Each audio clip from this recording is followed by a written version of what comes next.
Association. I'm Bill Gross, and this is our weekly Tuesday podcast. And today I'm really excited to have somebody, for those of you looking to invest money out of the state, perhaps in Texas, those of you looking to invest in multifamily or build your business or career in multifamily, here's a chance to do that. I met this guy, Luis, at a real estate investor event, Grant Cardone, Uncle G, and had the great pleasure of meeting him in depth. We became friends. I think we'd known of each other before that through a networking event, a networking group we're both involved with, kind of in the periphery, but we had a chance really to meet, and more importantly, had a chance to have a beer with him and his lovely wife, Sheila, and have since followed his career. So Luis Salavarria, welcome to our call today. Thank you, Bill. Thank you for having me. There are a couple of things I wanted to cover. One is kind of in general investing, and then second, the path you've taken to really focus your niche in terms of your market. Let's start with just general real estate. How did you first get involved in real estate investing? Well, that was a number of years ago. That was in 2006, actually, when I first started doing that. I was in Brazil at the time. My wife, she works in the oil industry, so she got transferred to Brazil. And when we first received that letter of being sent there, basically, I said to her, let's go. I didn't even know Portuguese at the time, but I said, let's go. I mean, like, I wasn't afraid to take that step. Maybe call it crazy, maybe call it young. I mean, I just took that step. I went ahead and realized my dream of being there, first of all, but also when I got there, I was like, okay, now what? And I had read Kiyosaki's book, Rich Dad Poor Dad. And at that time, it sounded great. I wanted to do everything that he had put in the book. I just didn't know how to implement it, But I said, again, to hell with it, let's just go, So I started, first of all, learning Portuguese because I didn't know Portuguese. And second, I actually, I'm sorry, I just got a call. And second of all, so I got a contractor. I didn't know he was a contractor at that time, but I got a contractor, and I following him and his expertise, we were able to secure a piece of land. We started building with all the permits and all that entails, and we started doing the real estate game, as it were, And that's how I first became started in real estate a number of years ago, as I said. So you started investing based on Rich Dad Poor Dad, it sounds like. And then from there, you started there, but you kind of took it to the next level. What was it that helped you continue to push yourself past just reading a book? So many people have read the book and never do anything. Somewhere online, something kind of pulled you along. What was that? To be honest, completely honest, please, it's just us. It's just us talking. Nobody else is paying attention here. It was just grit. I mean, I just wanted to do it. I just wanted to prove myself, first of all, that I could do it. And also, I'm going to tell you something as well. Being a guy from Latin America, I know that you have heard the term, machismo and all that, like the macho guy and all that. Mm-hmm.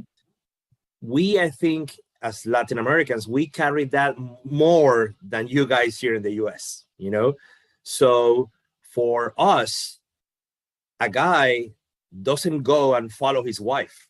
That's just crazy talk. What are you talking about, So I did.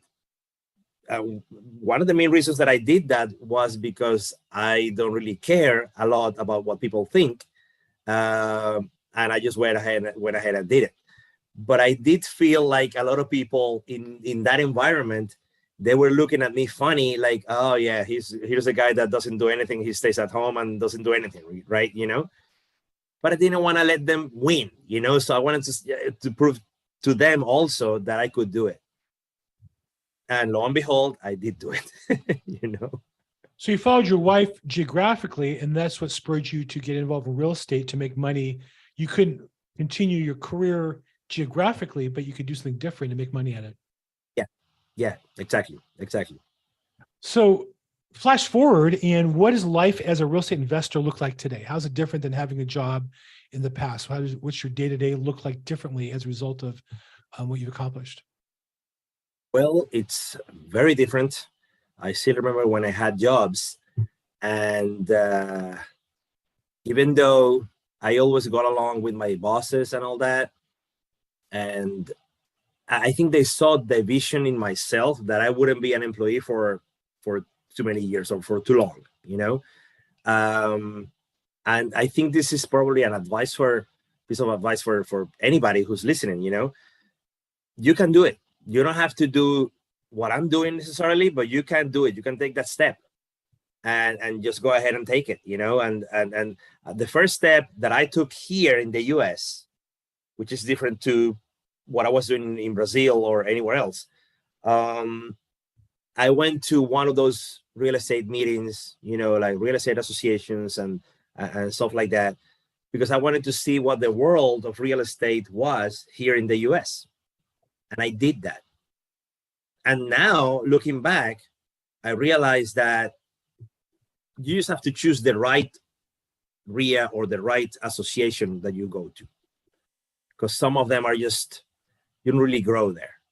You just go there for the snacks, for maybe the drinks sometimes, and just a chit chat. But you don't really grow. And when you get to that point of not growing, you have to stop going there and look for something else. Mm-hmm. Look for a bigger place, a bigger room, where you're not the guy that knows everything. And I got to that point where I knew, like, okay, I know what they're talking about. I know what this is talking about. I knew everything. And I was like, maybe this is not the right room to be in, And that's when I left that world. And now I'm in rooms where I'm like, what are they talking about?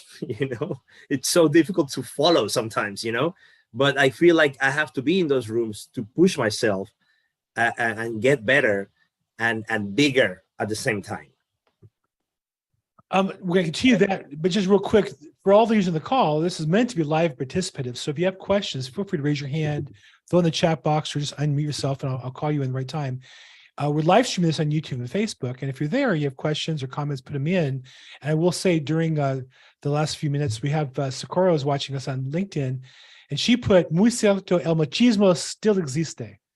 Of course. Now I'll translate. I'll translate as a gringo is, for sure, machismo still exists. All you're really saying is that there's a general bias against a man following his wife, that normally the wife is a trailblazer and the provider, and then when it follows, but you had the openness to follow your wife. I think you were smart enough to hold on to her and make the most of it by spending your time learning to build a business. I have a number of friends whose wives did real well in their careers and they gave it up. And frankly, I don't think it's good for a man not to have a business, not to have something to do on a daily basis. At least the few that I know have not done well, I would say, objectively as their friend. So, you just had the grit to continue and you found the right organization. So can you give a shout out? What was the real estate organization that or the REI, the Real Estate Investment Club, that you got involved with that helped pushing you? There are a couple. The first one that I went to was from Phil and Shenoa Grove. They're out of Austin in Texas. And so they have a business in Austin. Part of their business is in Austin. Part of their business is in Houston as well. So they get people from those two places. And that's really good if you want to get into the basics, I would say, of real estate. Mm-hmm. They talk a lot about, basic transactions, I would say, but then I wanted to grow more. And I went to Robert Orfino's and Jason Bible's group, who's also in Houston. Both of them are in Houston, actually. And they have a group called Mr. Texas Real Estate. So I want to give definitely a shout out to them too. They do a bigger game here in Houston. Still not big enough for me right now, but it was bigger than I was doing at that time. So it was great. And I'm forever thankful for them and for everything that I learned from them. Then after that came Grant Cardone, which of course, because we met there also. and Brad Sumrock, and Tony Robbins, which is something else, but like it helps in that realm. And it helped all of those groups. They helped me think and do and act bigger. That's the idea. That's what I saw with you. It was your breakthrough at 10X when I was with you with Grant Cardone. It was really about you just thinking a lot bigger than the game you were playing. Describe a little bit the Luis who walked into the 10X world and the one who walked out. What was the change in your mindset during that time period? Oh, it was amazing. Like there are no words really to describe it. I mean, there are words, and I'm going to tell you to you. So, so basically, what happened, the change that I experienced wasn't in the work that I was doing. That work, everything, that world was there. I just didn't see it, And sometimes we go around thinking that we have to play it safe. We have to play it small or bit by bit, or like, slowly but surely. And we have all these notions that are not true. Who's telling you that they're true? The person in the mirror, nobody else. So that's what I realized when I was seeing all these people, because it wasn't only Grant. It was people like you. It was people dancing around. It was people shouting. It was people saying, I have $1 million. I want to invest it. And I see multifamily as a vehicle to do that. And I was like, wow, like, where have you people been? Because every time you go to one of these small rooms, you see people scrambling to get like, $2,000. So if you spend enough time with them, you're going to feel like $2,000 is a lot. Now it's like, for me, it's nothing. In fact, actually, let me show you something right now real quick. So I'm selling all my my small real estate, like single family homes, duplexes and all that. I'm selling them all. And the idea is to get the equity there and invest it in multifamily, right? So today I went to do a closing. I don't know if you see that. Hold it still for a second. It's hard to get. Okay. Let me see, because I know that it should be getting it. But anyway, this is capital title. There you go. Hold it right there. There is. So capital title. So I just closed on a property today. I went to deposit that check, and the check is for, I'm not going to put it here because I don't think you're going to see it, $80,000, $84,000, and that's just for one transaction. And it makes me happy that I did that I sold it. The closing was today. So I'm really happy for that. But I'm even happier because that money is going straight into real estate. Nice. But bigger real estate. I went to when we met at the Grant Cardone event, I made the decision to upgrade. Now, I don't get a chance to travel as much now at this stage of my life. My wife and I have her first grandchild, the second one on the way. So when I go, my time is more valuable. To be honest, my time is more valuable than the tuition. And so when I went to Grant Cardone's, I upgraded to the VIP to be at the VIP breakfast. I can't even eat in the lunches. I can't eat the food because I keep kosher. To be around those people like you who are doing these things with big plans for changing their life is worth getting in the audience around those people rather than people thinking smaller. You're so right. Who you hang around has such a big impact on your business. So true. And what you said, I loved what you said about just upgrading to VIP. Yeah. Because I mean, some people think, and I used to think that too, right? That I'm gonna hear the same thing, right? If I'm sitting at the back or sitting in the front, I'm gonna hear the same thing. I'm gonna watch the same thing. So it's gonna be the same experience, right? Or so I thought. Right. So you go there expecting that. So why pay more if I'm gonna get the same experience? Right. That's what you don't realize. Right. You don't realize that if you are at the front seats, if you're sitting there, you're going to meet people who also paid more to be there. Right. And basically, you realize that you're not doing this alone. I'm not doing this alone. I'm doing this with you. I'm doing this, with other investors who are thinking also towards the same, like, progress goals. It doesn't have to be my goal. They have to be, like, they can have their own goals, of course, but we're all, I see it like, we're all traveling and like moving in the same direction, and we can move together. And that's what I see. So paying more, it makes a lot more sense to be in the right room and around the right people. Yeah. And also, I know for me, I've done real well in my business. And so I like an attorney, bill my time at, I need to make $300 an hour. So for a week, that's $12,000. If I'm going to work 40 hours in a week, just in round numbers. Well, so going to an event, if it's free, it costs me $12,000. But I spend $2,000 and I'm around other people who make more than me. Now my time is really valuable because I invested my time. That's way more than the tuition. The tuition is just not even a real estate commission, right? So I think that was the thing that I learned from that event in particular. So now I think you and I are in the same networking group also. You're a part of PIC or Networking Riches also with Casey Eberhardt? Yes, I am. I met you there. Like I've seen you there, and like me, I don't go all the time. You don't go all the time because, my business has grown so much. I can't do anything all the time other than live my life, right? And I make the money to live the life I want to live, not, Sure, to be not the other way around. Exactly. So I don't see you a lot. I'm not there a lot. It's not your fault. It's as much my fault, but that is part of it. So tell me about that program, because that is free to get in the door. Tell me about Networking Riches and your associations there and how that may have worked for you, how you use that program. Of course. Let me tell you about my experience. So I got invited by Robert Orfino, which is one of the ones I was going to say, really, one of your mentors is Robert Orfino. He's phenomenal, and he's very essential to the program. Yeah, exactly. So he's the one that introduced me to this mentorship program that you're talking about with Casey Eberhardt, and I went there not really knowing what to expect. But I'm going to tell you, like, when I got out of there, I was like, I just like threw my hands into the air and I was like, thank you. Like finally I got someone that knows what they're talking about in terms of business. Right. Because it wasn't only real estate that you're doing. I mean, if you're doing real estate, you're not only doing real estate, you're actually doing a business.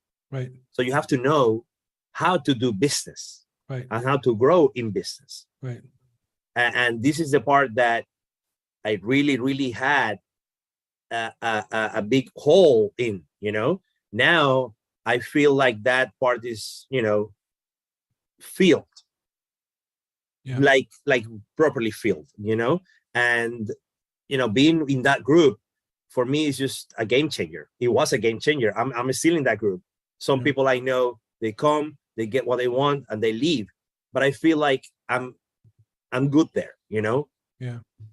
Yeah, and I'm actually practicing all the stuff that Casey talks about. Some of the stuff is just so simple that you don't even believe it, but then you see the results and you're like, oh, maybe the problem was me, nobody else.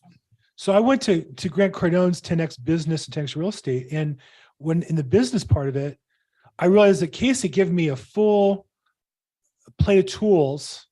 And then when I was with Grant, I could take one or two tools and go really deep. So for me, it was really about blowing up my social media.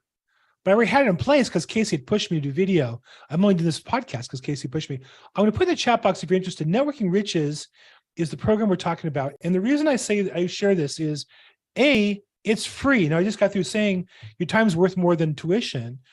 But he believes in his program enough to give away a 2-day experience of it for free, number one. Number two, my job is to help my team members and my customers improve their business. Here's a great tool to do that. I'd love you to join.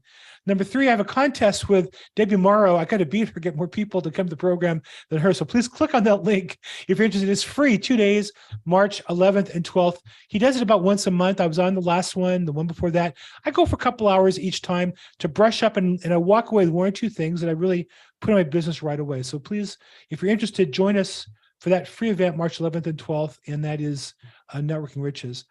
So I don't know, what was it? I understand now, or I should say, I was pointed by Casey to Luis that you had moved your marketing to, I think, almost exclusively Spanish. Yes. So yes. What was it that caused, not, and you obviously speak perfect English because we're speaking English. And frankly, I didn't expect that. I met you and I didn't think, your English wasn't in any way other than fine. So what was the thing? When did you make that change? And what was the process that got you to make that change? So, well, since meeting Casey, he's always told me that I could be a lot bigger, definitely, than I am right now. Oh, thank you for sharing this. If I wanted to, or if I did go and served the Latin community. And I'm realizing that now that community is being underserved. But I'm going to tell you something, like at the beginning, me speaking in Spanish would be like, I would think that it was like a handicap, like if I spoke in Spanish, it would be like people were going to think, right, that I wasn't, fluent in English, and so I always shied away of speaking in Spanish for any type of business that I was doing here. But at the same time, he made me realize that is not really, making me less. It's actually making me more, because I do know English, and people that know me, they know that I speak English, right? But the community that knows me from before, from Venezuela or from Colombia or Ecuador or any other place, or Argentina or whatever, they don't necessarily speak English. So when I'm actually speaking in Spanish, I'm actually speaking to them. Right. Or even here, people that may feel more comfortable speaking in Spanish than in English. Right. And I feel like there is a void in people that know this, that are really like knowledgeable enough to say that know a lot about multifamily. I don't see many people talking about multifamily. Actually, no one that I know speaks in Spanish about multifamily. They all speak English.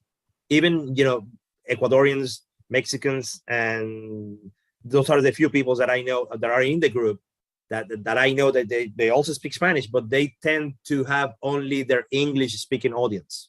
I think you're 100% right. When I started in real estate in the mid 80s and 90s, Spanish speaking, I spoke a little Spanish in high school. There were a lot of really pretty Mexican girls in my high school, so I had to speak some Spanish. So my ability to speak a little Spanish helped me, but it was mostly with lower income, was the market segment that spoke Spanish, right? In my career through the 80s and 90s, 2000, the only real estate professionals I saw who conducted business in Spanish were oriented towards working class people, selling houses, entry-level houses, lower price houses. What I've noticed now is, just a change of America and culture, that more and more I see people that your target audience, they're my customers too. I just sold a property in Riverside for a guy who, this was one other investment property for $920,000. And he, I had sold another property for him for $3 million. I mean, this guy's a wealthy guy. He's from, I think he's Venezuelan. He speaks Spanish as his primary language. I can't speak that with him, but I'm sure his wealth manager speaks Spanish. I'm sure his insurance agent speaks Spanish. I'm sure if I spoke Spanish fluently, he'd be more comfortable.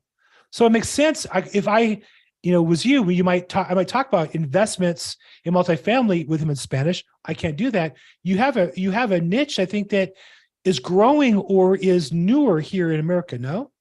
Yeah, it's true. And that's also one of the things that Casey helped me realize too, that a lot of people may be thinking about investing here. They just don't have a way to do that, because they don't have the education to do that. They don't even know that it's possible to do it. And also they don't feel comfortable speaking in English, whatever English they may have, speaking to somebody that is gonna not speak to them in their language. Maybe they know some English, but they don't feel comfortable speaking in that little English to do advanced things in that language, Well, because as Americans, when we hear people speak Spanish, we assume they're not educated as a default, because their English isn't as good as, educated sounding English. Their Spanish is perfect. When I listen to, educated Spanish speaking people, there's a difference between talking to a housekeeper in Spanish. Yeah. And when I talked to somebody who was educated in Venezuela, or educated in Mexico City, and they advanced degrees, and they, when you hear them speak Spanish, now you say it's obvious to you. I'm saying as an American who speaks a little Spanish, you can tell the difference right away. That person who speaks Spanish in their English might not be as educated sounding in English. So of course they're going to be a little uncomfortable. Who wouldn't be? So it makes sense that you're able to do this. So let's talk about it. When did you launch this program? I put the website in the chat box. It's AmericanAssetLegacy.com. I'm sorry. Is it now as American or is Americana? No, American. American Asset Legacy. We got it. That's that bit. But you see, I did that before talking to Casey, right? But it's already launched. No, we need a new one in Spanish. So Right. Tell me about, when did you launch this, and tell me where you are with this now. Let me put in the chat. Because I think also. there's a misconception to investors that all you do is sit around and look for investments and write checks. But really, this is a business. Your investment business, I know this to be true because I follow you. This is a business you're running here. This is not just you sitting around drinking coffee looking for houses to buy. Oh yeah, no, exactly. I mean, the idea is to educate people, to give them information. That's the main idea.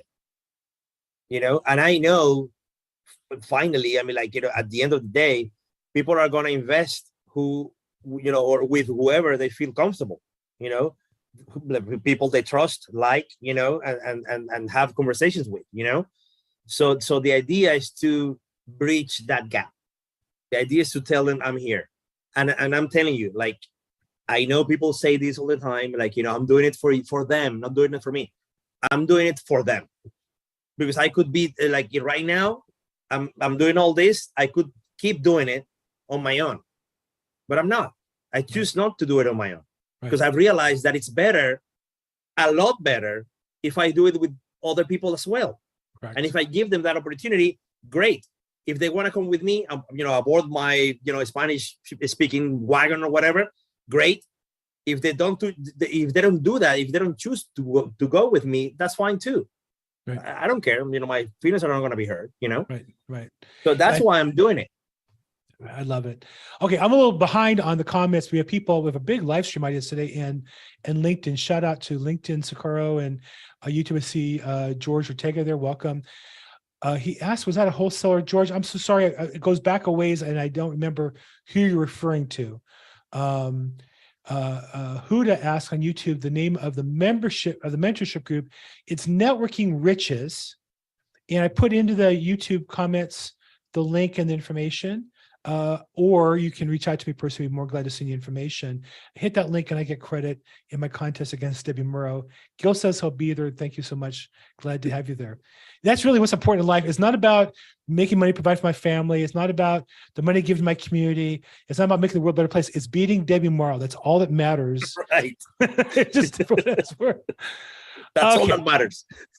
Okay, so look, with a quick commercial here. Those of you on the call is participative. Feel free to ask questions, raise hands. This is a guy, so many people I talk to are where he was 10, 12 years ago. I want to be an investor. And he's done it. He's built a business now. He's now moving into a niche and mastering a niche of that. So you have questions, or I guess I'll tell him how to get started in investing in multifamily, particularly if you speak Spanish. But he speaks English perfectly and is very knowledgeable. Glad to share with you. But particularly if you have questions in Spanish, I'll let two people ask questions in Spanish that he can answer. We can't make the whole thing Spanish speaking because most of you guys wouldn't follow that. But feel free to ask 1 or 2 questions in Spanish as well. Real quick, though, just a quick shout out. This event is the LA County Real Estate Investor Association. LAREIC is the website. We have a free event every second Thursday of the month in West Los Angeles. And then coming up this month is the boot camp on February 25th, 9 to 6 is a Saturday. So I won't be there, but it's a great event in person. It's $149 if you pay it before February 18th, which is this week. It's at the Iman Center, and it really gives you a full overview of the real estate business. I think for $149, again, your time is worth more than that, in my opinion. It should be worth more than that. So feel free to check that out if you want to as well. The boot camp, all the details are at LAREIC.com. I don't get anything for that. I don't get a contest for that. I think it's a great way to learn real quick the overview of the real estate industry. And then from there to find your path, to find your niche that's going to help you be successful. Gil, glad to have you there and glad to answer your questions. Okay. Who has a question for Luis? Anybody? Again, I'll allow 2 in Spanish, unless it gives me too much. Until then, but about multifamily investing, while we're waiting for somebody else to raise their hand real quick, Luis, where are you investing in multifamily today? What geographic markets?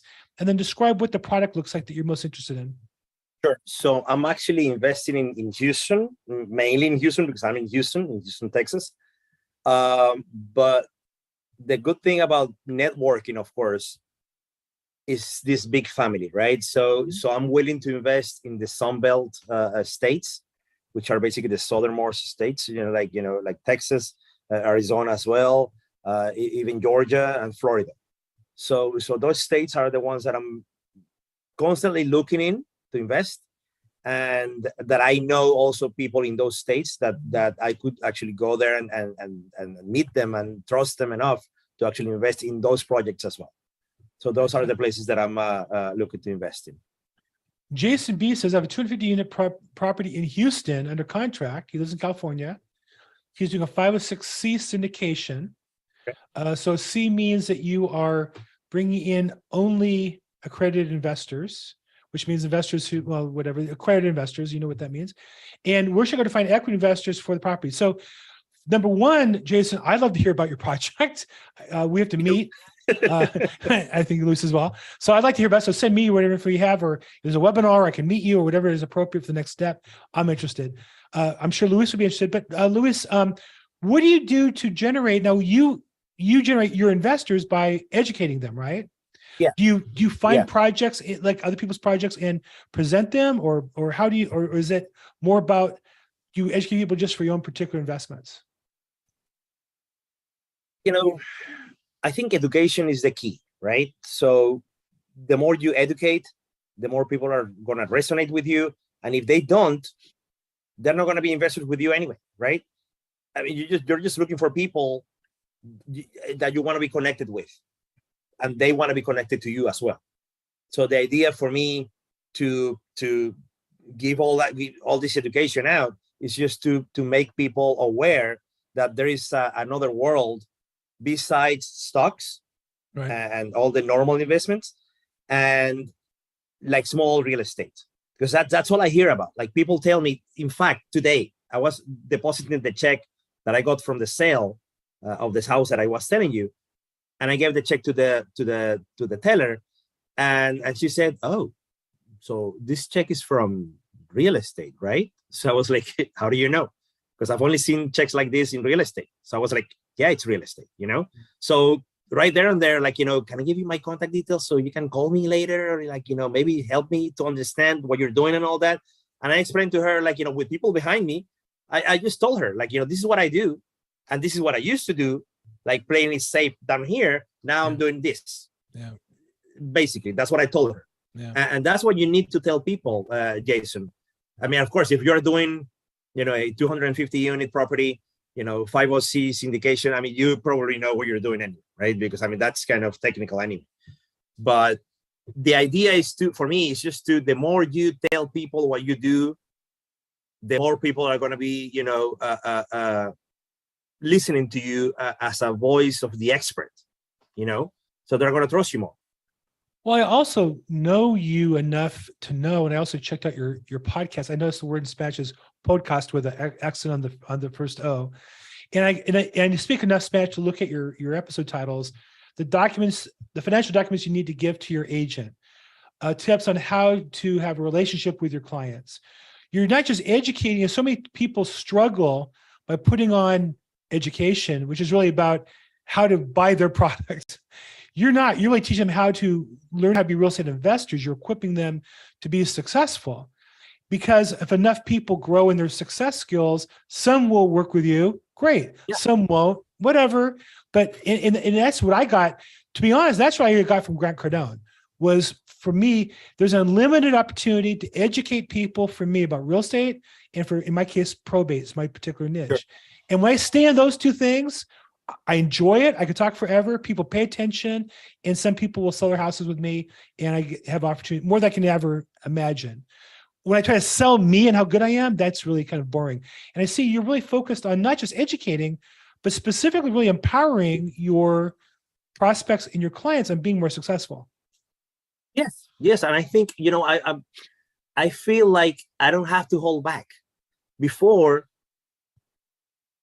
I used to think that people that were teaching, they were always like holding back information. Like, I'm going to give you this little bit, but if you want the whole thing, then you have to get into my program. Right. Right now, it's like, I don't need you to get into any programs. What I need you is to understand what I'm doing. Right. So if the opportunity comes, right, for you to make money, not for you to invest in my offering, as it were, it's just an opportunity for them to invest. Right. If they don't want to invest because they don't want to take that opportunity, that's on them. It's not on me.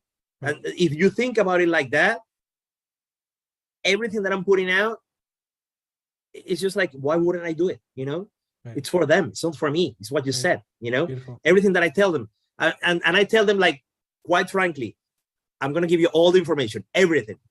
And most of you won't do anything with it. Anything. Why? Because I know it takes time.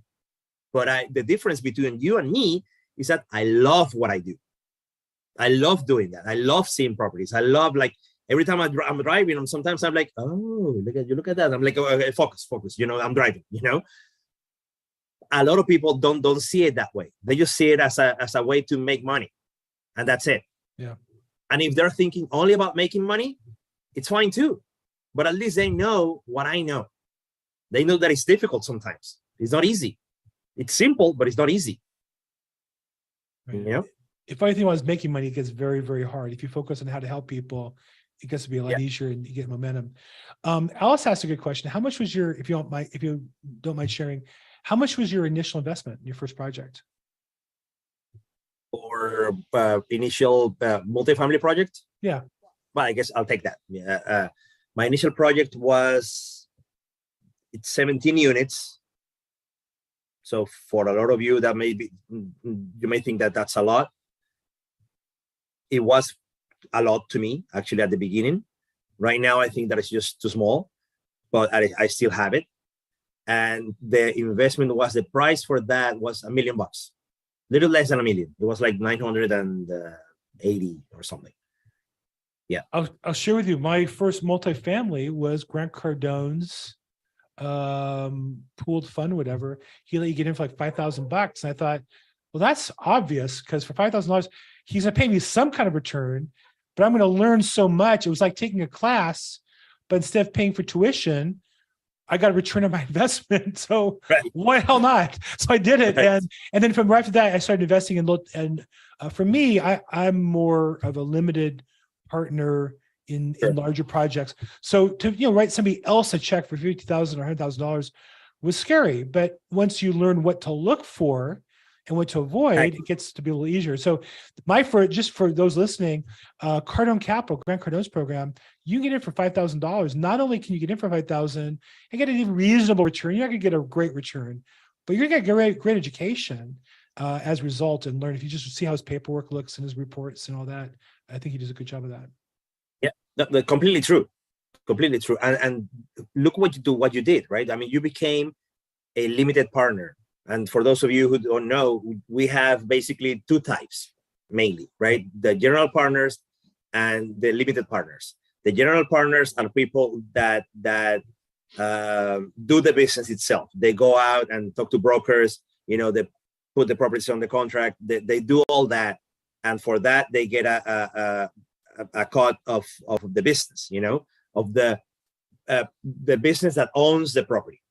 So they get a percentage of that. The LPs, which are the limited partners, like Bill said, are the people that invest passively in a particular project. So like this one, for example, so he invested in the project that Grant has, and where he is the only GP, the only general partner. Right. I did one with him in Florida and one in Houston as well, and then some other people as well. But once I got started, once you write one check, then another one, it helped me get started. For a couple of years, I just couldn't pull the trigger. I had the money accumulating. Thank God I work hard. I can make good money. I don't enjoy the syndication process. I don't enjoy shopping for property. I mean, I did all day long as a broker, so I don't want to do that with my investment money. I want that to work passively myself. Okay, other questions, comments. I see, again, we have a really good following on YouTube and LinkedIn, and you guys are pretty good with the comments there, but I don't see any questions. Yeah, I see a bunch of messages here on Zoom. So I'm going to try to, I'm just actually taking pictures of the chat because it's like difficult for me to actually answer the questions and looking at you and like talking and so I'm just taking pictures. So I'll get back to you guys. Fantastic. So you've launched the podcast. So that, when did you actually launch it? And kind of describe, where do you want to take that? So the podcast, I launched it. So I'm on my 24th episode or something, 24th, 25th. So I started it. It's been, per week. So basically one episode per week. So like 4 months ago or 5 months ago. And how's that working for you as far as a marketing tool? How's that work for you? So the idea is to put information in whatever format people are going to absorb it, right? And a lot of people I know, they don't necessarily come to a webinar like this, right? But they do listen to a podcast because they have time or, on their commute. Right.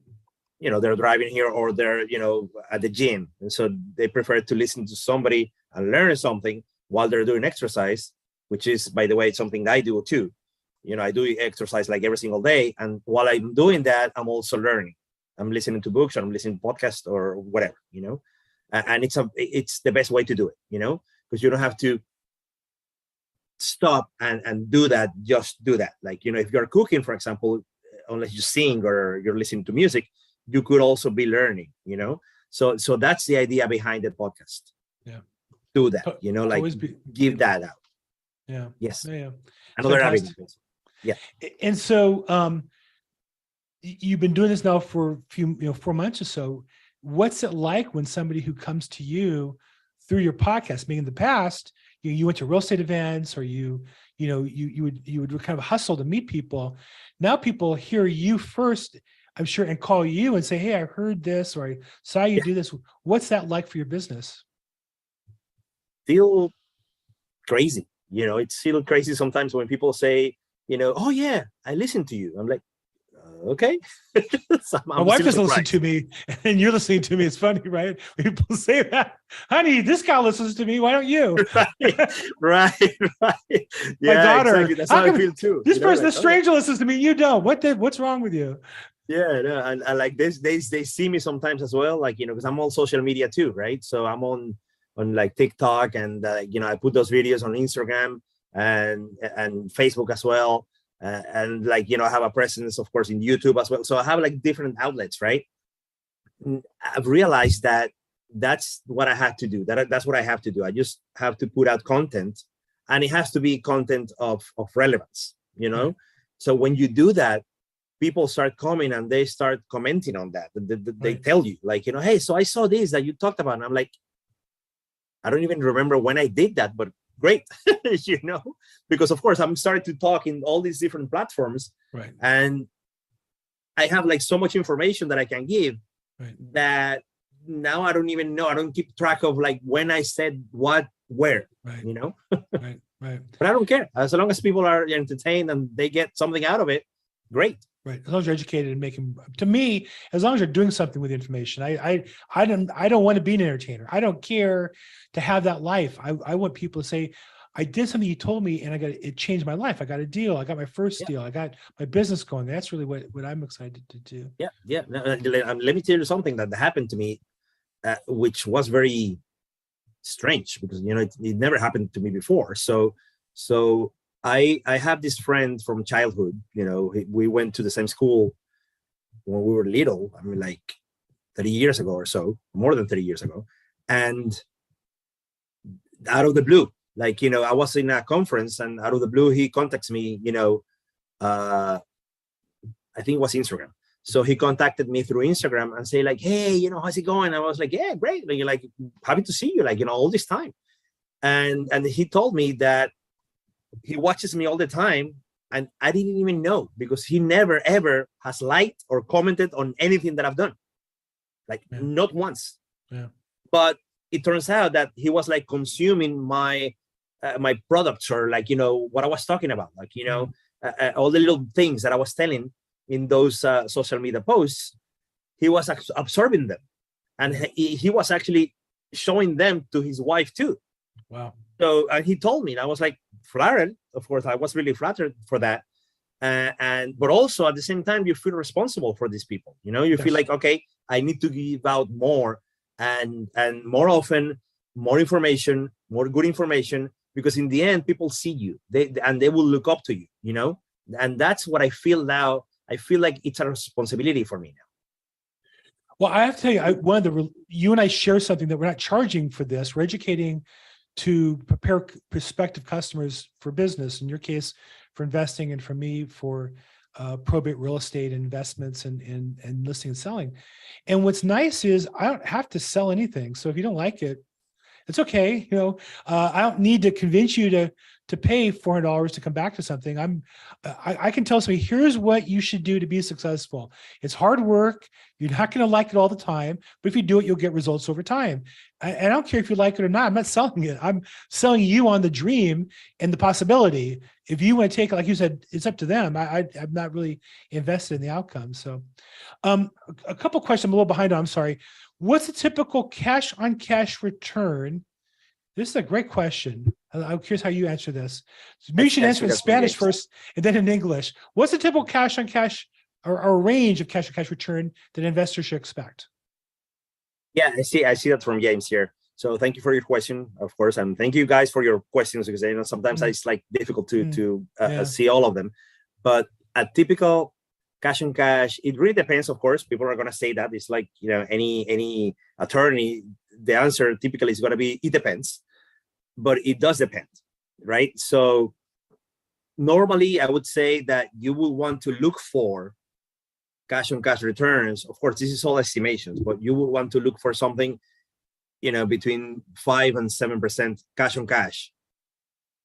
And I'm going to tell you why.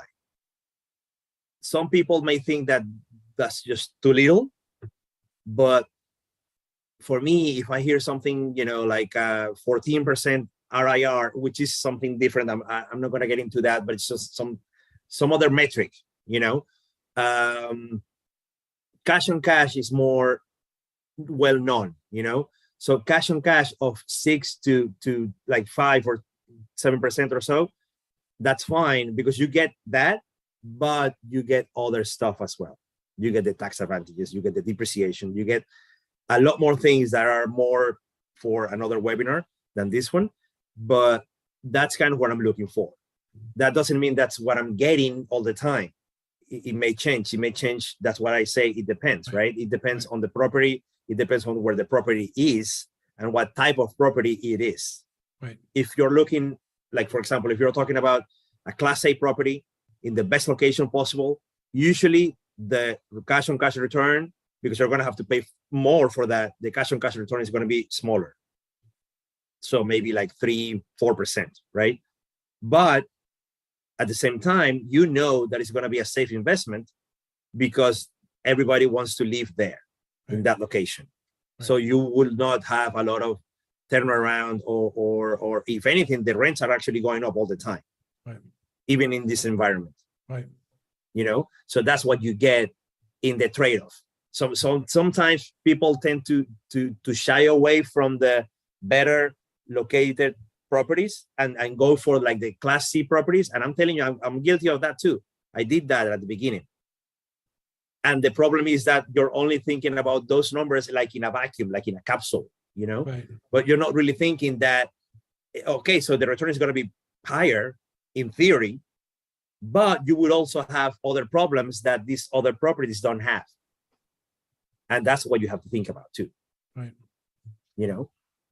One of the things I'm looking at is, in the last few years, up until a year ago, maybe, have been pretty easy for investors to have really good returns because everything went up, right? Every project they bought went up in value. All the rents went up in value.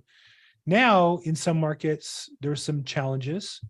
And, I'm sure you, like me, know of teams where they bought a property, they were doing improvements on a bridge loan. Now they need to refinance it. Now they're facing some tough times. Or they're in a market where the rents are going up, up, up, and up. All of a sudden now in some markets, that's not continuing. And they're having some struggles. What do you see going on in the market? Do you see other teams struggling? Do you see it as an opportunity for yourself? Are you, what do you see going on? And as an investor, or what would you advise somebody who's investing money with these kind of teams right now? Sure. So let me start by telling you what I've seen in the market, right? So yes, rents have gone up crazily in some places. The only 4 places, I saw this the other day, like a couple of weeks ago, there are like 4 places where they actually expect rents to go down. And that's Austin, 2 places in California, San Jose, and I don't remember the other one. Yeah, I don't remember. Say it again, which one? San Diego. San Diego, exactly. That's the one.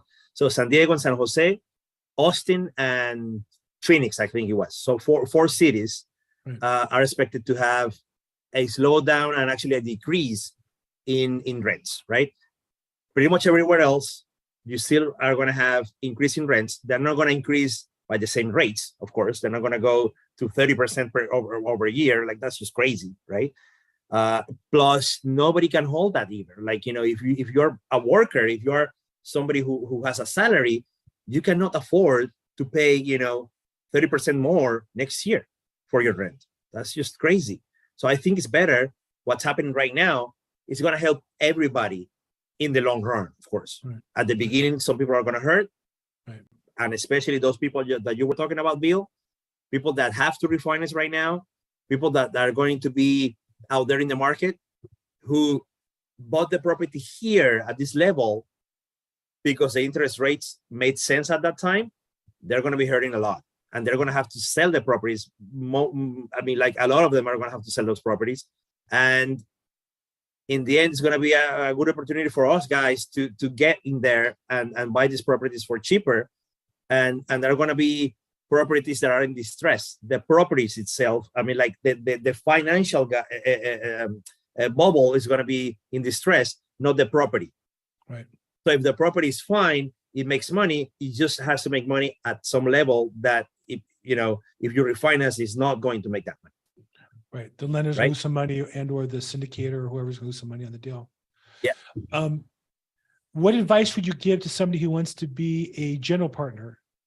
Sure. Yeah, I saw that from Don. Yeah, from Don. And the challenge there, I think that you can't just be a general partner just by finding deals, because most people want to invest with somebody with a track record and or their own money in the deal, right? So it's hard to start to be a general partner, because if you don't have money to start with, then you can't really attract good quality investors for the most part. Yes? Yeah, that's true to some extent. It is true. But what I would say to Don is, if that's your niche, if you know how to talk to people, maybe you don't have the experience necessarily in real estate or multifamily real estate, but you do have experience, sourcing and talking to people, talking to brokers even, or whatever. If you have that, you can always, by talking and by networking, you can find other groups and leverage those relationships. If you talk to me, for example, with a property that you found, and you live in, Dallas, for example, which is a place that I don't mind investing in that place, because it's closer enough to Houston, so I can actually go there, like even by car. So if you found a property in Dallas and you say to me like, hey, Luis, so I saw this, it's, 60, 70, 80 units. And the first question I'm going to ask you is like, how did you find it? Did you find it online, or did you talk to the broker? Like, who do you talk to get that deal? The thing is that a lot of people are going to make the mistake that by being not experienced enough, they're going to think that just because they talk to the broker, they found this deal, right? I can talk to that broker also. And I'm sure if it's on the market, a lot more people are talking to this broker as well, if it's a good property, right? But let's say that you do find a deal. If you do find a deal and it's a good deal, what you have to do is just contact somebody with more experience and get them on board. And of course, give them, a piece of the pie. It's better to have a percentage of something than 100% of nothing. Yeah. And that's it. The mistake that sometimes I made, because I'm an engineer as well. So engineers, we tend to do everything by ourselves. You're like, I can figure it out. Don't tell me. I can figure it out. Okay. But what's that gonna cost you? And how long is that gonna cost you? Like, how long are you gonna be analyzing the deal and somebody's just gonna come in and steal it away from you because they know more what they're doing? Whereas if you take the unexperienced approach, right? And you talk to the broker and say like, hey, so I have this group, I'm backed by this group out of Houston. They know what they're doing. They've closed this, and that. They're investing, 500 units or whatever. And I'm sure we can close on the deal. I'm going to be the boots on the ground. You can start by saying those things to the broker. So you help the whole deal by making a relationship with the broker. And you do that by doing that. Just talk to him, and don't talk to him in a way that you're going to pretend that something that you're not. You're going to tell him that you're representing the buyers and you're part of that group. You are the buyer, but you're just part of that group. Because if you tell them, yeah, I'm the buyer, of course, he's going to ask you things that you won't know the answer to. Right. And then you're going to look like a fool, and that doesn't help anyone. Because in this game, you think that this is a really big game, and it turns out that it's not. Like, a lot of people know each other at this level. And I'm saying this level as if I'm like, oh yeah, the big guy. At this level where you start talking about multifamily properties, you see a lot of people and you start seeing the same names. Yep. So same insurance guy, same lender, same, yes, same everything. Cost segregation guy, same. Yeah. There's a couple of each, and they all kind of talk to each other and get quoted in every deal, it seems like. Yeah. And if you mess it up by saying something or pretending someone that you're not, they're just going to burn yourself. Yeah. So people aren't going to be able to trust you. Just don't do that. That's my advice anyway. But on the flip some side, people do that. You're saying if you find an opportunity, bring somebody else in who can help you close that deal and move it forward and not be shy. Fantastic. So just to wrap up, Luis, thank you so much for your time today. Somebody who wanted to get more information about you, obviously they'll see you on social media. Your website's AmericanAssetLegacy.com. On there, they can click on and set an appointment with you, una cita con usted, if they want to learn more information or learn more about your program, right? Is it the best way to get hold of you? Yeah. Also, I actually put it in the chat here in Zoom, but I know all the people are listening, in different platforms. Mm-hmm. So you can go to Luis Salavarria. So it's all spelled out on my name, LuisSalavarria.com. So LuisSalavarria.com, and then /links. If you go that place, it's going to give you all my links, for Instagram, for YouTube, for everything. Nice. I like that. Okay, good. I like the links thing. And exactly. That's it. What you're showing right here. Link and your video link and all that stuff. Fantastic. Yes. Well, look, Luis, it's been a pleasure. I know you and I met in person, gosh, a year and a half ago? Was it 2 years ago? 1 year ago? A year and a half ago. Yeah. I was in Aventura with Greg. Miami, and I knew you a little bit before then. I followed you since then. It's really exciting to see your growth and success. I really enjoyed playing with you and watching that happen along the way. Say hi to Sheila for me for letting us. I know it's a little later there, so thank you for participating after hours, and look forward to seeing more about your continued success. Thanks so much. Definitely. No, thank you for having me, and thank you for all those big questions, and hopefully we can do it again sometime. Love to. I would really love to. For the rest of you, again, this is the official Los Angeles County Real Estate Investor Association podcast. We do this every Tuesday, 3 p.m. And this is, you can find all the details on LAREIC, LAREIC.com. And then coming up on Saturday, the 25th, is the boot camp, where you can get a real great overview of real estate. This is ideal for a beginner. It does cost something, $149, but we say that if you pay, you'll pay attention. So there's a chance for you to all day spend with Lloyd Siegel, who's a master at this, He's going to teach you kind of a great overview of the real estate opportunities, and then you can find the right niche for you to work in. I'm Bill Gross. You can find me on social media at Bill Gross EXP. I'm on YouTube, and episodes of this program are on YouTube, LinkedIn, Facebook. Thanks so much, everybody. Make it a great week, and we'll see you soon.